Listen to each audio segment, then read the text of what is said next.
Hi, I'm Jim at JStan Studio, and in this video I'll be walking you through how I painted this painting of a wolf howling in the night. It was a really fun landscape, sort of animal painting that I did here, and I really think that you'll enjoy it, and hopefully you gain some insights as to what my process was along the way. So thanks again for coming, and join in along.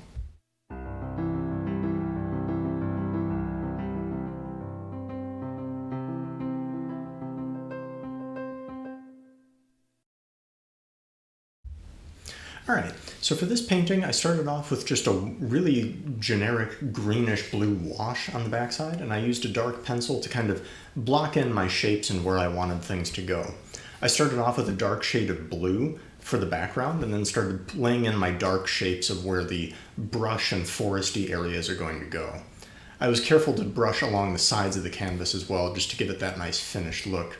And as I start to lay in, what you're going to see is I start to just lay in some generic colors. And basically what I'm going for here is not so much the details of the actual wolf itself, but some shapes that kind of define the form and give the sort of feeling of what pieces are being hit by light, what pieces are not so much being hit by the light, and what pieces are totally in shadow. So again, I'm not necessarily going for the, one stroke, one color sort of a thing. I'm trying to build up layers as to what the general shapes and the general feeling of the wolf might be. And I'm using basically just black and white in the various mixtures of that to produce different shades of gray. So almost everything in here is, in a certain sense, monochrome, basically.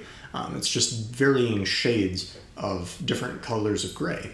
And I'm taking advantage of the fact that acrylic paints are partially transparent by their very nature, so a little bit of that greenish blue from the background is going to kind of show through and maybe add some areas of interest, but primarily what we're going for is just different shades of gray.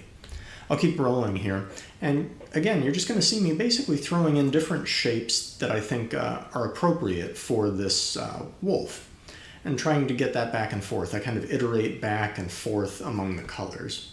I make sure that the black pieces are inside the mouth and on the nose, because those are going to be the darkest areas of shade, and I go in there with a fine liner brush so that I can do some of the teeth and the fine details.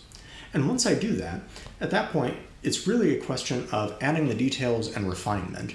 So you'll see me with this liner brush. A lot of times what I'm doing is I'm really going in there and specifically making little tufts of fur that are kind of coming off of the wolf's face, or little dots where there might be whiskers, or just adding in those shapes that really kind of refine and draw together those larger shapes that I had made before. So kind of making a transition from darker gray to lighter gray by brushing over the top and showing a little bit of those, like I said, sort of tufts of fur, or little areas where there might be a very subtle shift in the lighting on the actual wolf himself. I go in there and I kind of touch up the eye area a little bit. That's something that I really wanted to make sure. The eye and the nose were areas that I really wanted to hit well and make sure that I got right, so I'm using a very fine brush there. And frequently what you'll see me do is take a step back from the painting, because especially when it comes to something like this, it can be very easy to get a little bit too close and a little bit too fixated on the details of what's going on. So I wanted to make sure that I took a step back to make sure that everything that I was putting in looked correct among the different shapes and details that I was adding. So I think that's something that's really critical and really crucial, is just to make sure that you don't get too focused in on details to the point where you lose the overall image. At this point, what I do is I put some trees in the background, some basic tree shapes, which kind of frames things nicely and gives the painting sort of a finished look, as if it's a wolf that's out there howling in the darkness. I add a little bit of gray to some of the sides of the bushy shapes or the tree shapes, just to kind of give a three-dimensional sort of feeling to them, but trying very hard not to overdo it. It would be something that would be very easy to go too far and make them a little bit too defined, where they look very strange, or they just don't look quite right. So careful not to overdo it there. And then finally I add in a touch of breath coming out of the wolf's mouth as he's howling. I think that that's kind of a cool image and a nice touch just to have that little wisp of smoke that kind of goes in front of the background elements that you kind of see and is kind of evocative of this cold sort of feeling of this wolf out on the wilderness by himself. So that pretty much concludes the process of the painting, and the final product is to the side of me here. So that's really, it just kind of drew everything together very well. I think the blues and the grays contributed to a very cool sort of palette, very cool feeling, maybe of winter wilderness with a little bit of loneliness maybe.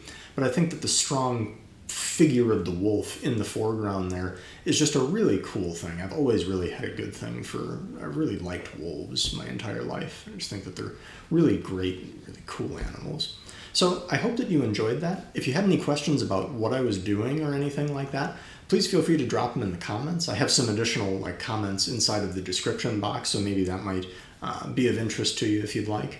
So please feel free to reach out with any questions on anything, and I hope that this video really did help you and kind of give you a clue into what my process was and was enjoyable for how I made this piece. Thanks a lot. Hey, thanks for checking out this video of mine. If you enjoy what I'm doing here, could I ask that you please hit the like button or the subscribe button, or maybe share it with one of your friends? It would really mean the world to me. Thanks again for watching, and I'll see you in the next video.